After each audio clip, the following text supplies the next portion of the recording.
Distinguished chair and fellow participant, climate change has really been a big problem to our generation. It is not only an environmental issue, it is an issue of livelihood, development, equality, and justice. It requires cooperation, shared responsibility, and collective action. At the same time, the decisions that are made in climate negotiation have very big impact in local community and other territories around the world. For example, in the coast of Tanzania, many coastal community people depend on marine resources and the coastal ecosystem, especially women who are heavily depending on seaweed farming. So, about 80% of these women depend on this seaweed farming for their family income. And in the coastal region, the coastal people, these women are the family supporters, meaning that they bring food to the table compared to the other society where men bring food at the table. But from the coastal people from Tanzania, women bring food at the table. But climate change has really changed the ocean. It has risen the ocean temperature, and also it has risen, and some places it has lowered the ocean sea level. So, these conditions are not good for the seaweed farming. It has accelerated the disease known as ice, whereby the farmers cannot get many products as they used to before. The farmers get less yield, and therefore their income have really dropped. This local reality shows that why international agenda matters. Climate agenda are taken in international spaces.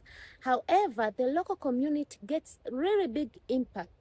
Therefore, international climate action must be connected to the local realities. For the coastal community, especially women who are practicing seaweed farming, they really require climate information, technical support, equipment for seaweed farming, and also climate resilience livelihood support. And they also require meaningful participation in decision making. This brings me to the important part of youth in participation of multilateral climate negotiation. Young people are not only future leaders, they have already contributed a lot in climate action in their community, organization, research institute, and also in their ecosystem. They have really witnessed how climate change have bring impact to their society. So, this experience is very important for international negotiation.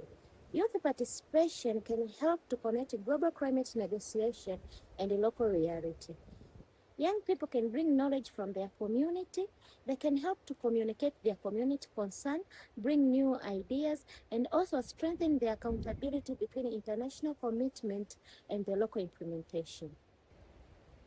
However, youth participation should go beyond symbolic inclusion. Young people should not only appear in international spaces, but also they should be involved in different discussion and involved in decision making.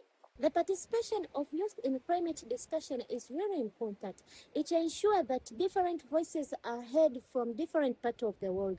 And also it collects the diversity of experience of how people experience climate change and their impact from different parts of the world. In this context, climate agenda should address the gap that exists between commitment and implementation. Countries may only make policies and international commitment, but eventually, this international commitment has to be really practiced into our communities. The future climate action really depends on international cooperation between countries, relevance commitment, and also it depends on translating the global decision making into action in local realities. And therefore, youth are ready for this process. Thank you.